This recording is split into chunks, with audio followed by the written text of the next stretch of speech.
Hal itu telah berlangsung selama 45 hari berturut-turut. Baruta semakin resah, manakala dia juga belum kunjung bertemu Kasava.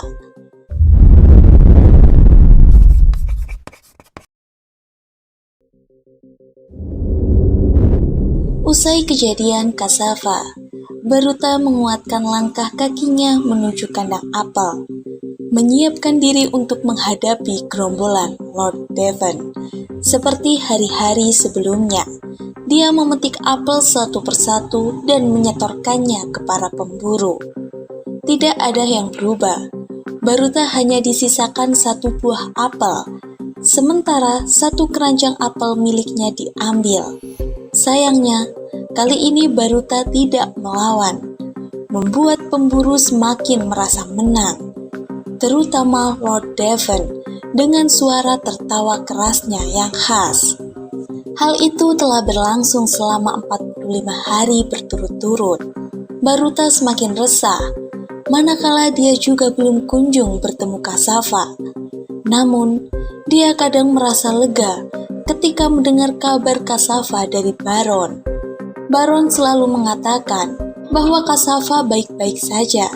Dia juga meminta kepada Baruta untuk tidak membangkang kepada Lord Devon, sampai Baron menemukan cara untuk melawan para pemburu.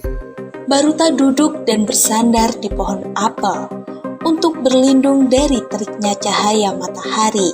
Dia memejamkan matanya. Terlihat Baruta sangat lelah menghadapi para pemburu pajak. Pasalnya, dia harus memetik 100 keranjang agar bisa mendapatkan 100 apel yang bisa dibuat untuk bertahan hidup selama 10 hari. Beberapa kali, 100 keranjang apel hanya menyisahkan 50 apel saja, tergantung bagaimana suasana hati Lord Devon atau pemburu yang melakukan pemeriksaan. Jika tidak suka, maka nasibnya bisa berakhir seperti Kasava yang ditembak oleh para pemburu. Hari ke-46, Baruta melakukan rutinitas seperti sebelumnya, tetapi kali ini dia lebih waspada. Dia memperhatikan setiap gerakan para pemburu, mencoba mencari celah. Ketika Lord Devon mendekat dengan tawa khasnya, Baruta tetap tenang.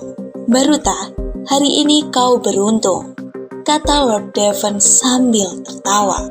"Kami hanya akan mengambil setengah dari keranjangmu." Setelah para pemburu pergi, Baron mendekati Baruta. "Apa yang ku bilang? Lord Devon sudah tidak seberingas itu, bukan? Lihat, dari 10 keranjang apel yang kamu hasilkan hari ini, dia hanya mengambil setengah dari keranjangmu. Kamu hanya perlu menuruti permintaan dia saja, supaya kamu aman," ucap Baron dengan senyuman. Sementara Baron bahagia, Baruta justru merasa harga dirinya diinjak-injak.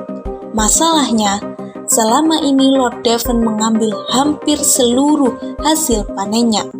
Mengambil 0,5% dari seluruh hasil panennya bukanlah tanda kemurahan hati, melainkan memang begitu seharusnya, sesuai dengan aturan perpajakan yang ada.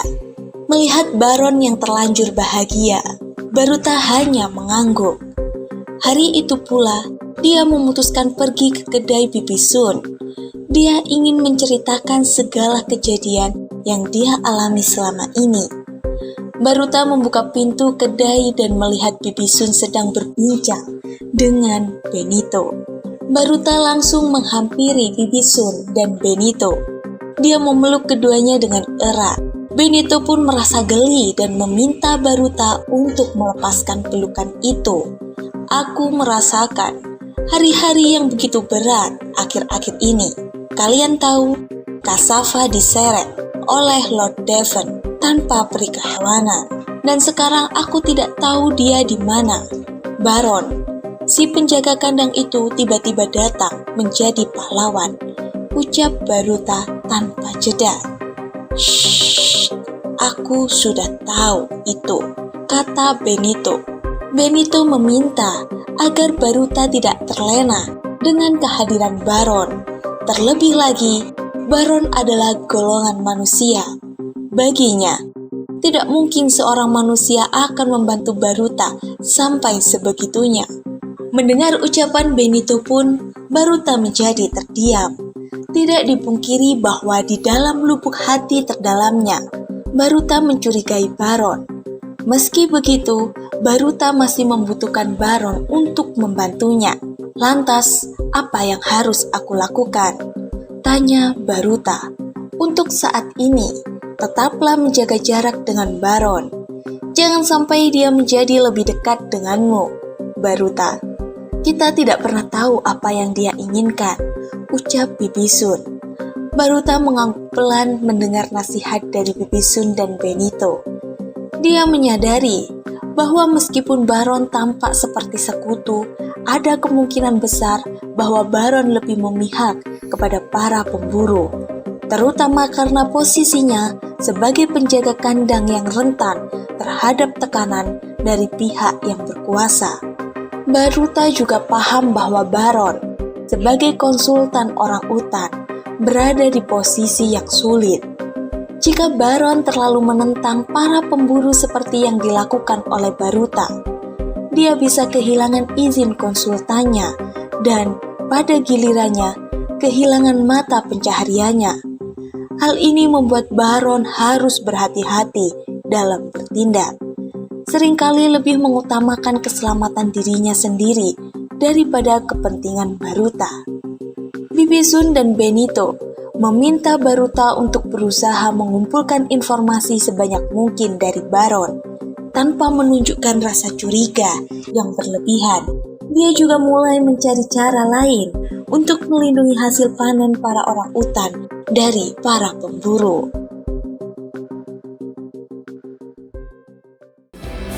Kami